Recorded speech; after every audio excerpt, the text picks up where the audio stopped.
নমস্কার বন্ধুরা, সবিতা কুকিং ব্লগে সবাইকে স্বাগত জানাই। সবাই ভালো থাকবেন, সুস্থ থাকবেন। আজকে নিয়ে নিয়েছি চিতল মাছ। চিতল মাছটা কিভাবে রান্না করবো ফার্স্ট থেকে লাস্ট পর্যন্ত ভিডিওটা দেখবে। এখন মাছটা আমি ভেজে নিব। মাছটা ভাজার জন্য তেল দিয়ে দিব, স্বাদ মতো লবণ দিয়ে দিব। লবণ হলুদ দিয়ে মাছটা ভালো করে মেখে নিব।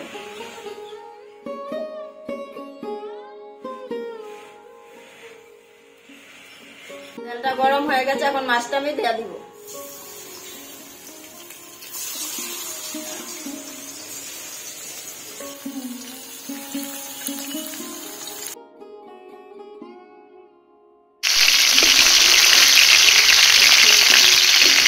মাছটা ভাজা হয়ে গেছে, এখন উঠায় নিব।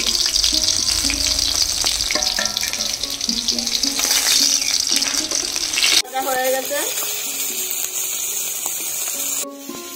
ছোট আলু নিয়ে নিয়েছি, আলুটা আগে সিদ্ধ করে নিয়েছি, এখন তুলে নিব।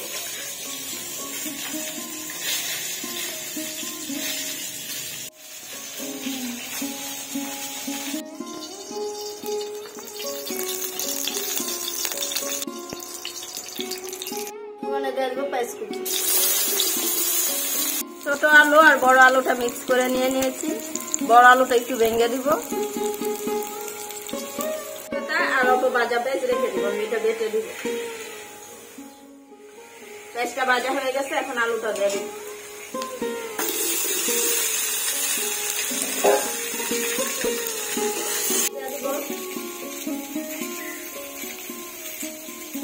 হলুদ গুঁড়ো,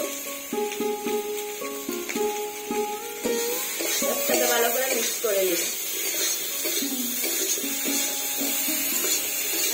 ভালো করে ভাজা হয়ে গেছে, এখন কাঁচা লঙ্কাটা দিয়ে দিব। জিরা বাটা, ধনিয়া বাটা, এখন ভালো করে সবকিছু মিক্স করে নিব। দিয়ে দিব শুকনো লঙ্কা বাটা।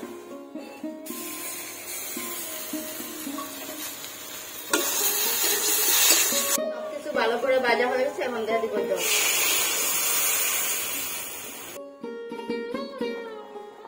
তরকারিটা ভালো করে জাল হয়ে গেছে, ভেজে রাখা মাছটা এখন দিয়ে দিব। ভেজে রাখা তেজপাতাটার পেস্টটা দিয়ে রেখেছিলাম, এখন দিয়ে দিব। আর দিয়ে দিব গরম মশলা। লামানোর আগে আগে দিলে যে চালটা খুব সুন্দর আসে, তার জন্য আমি লামানোর আগে দিয়ে দিয়েছি। তরকারিটা হয়ে গেছে, এখন নামিয়ে নিব।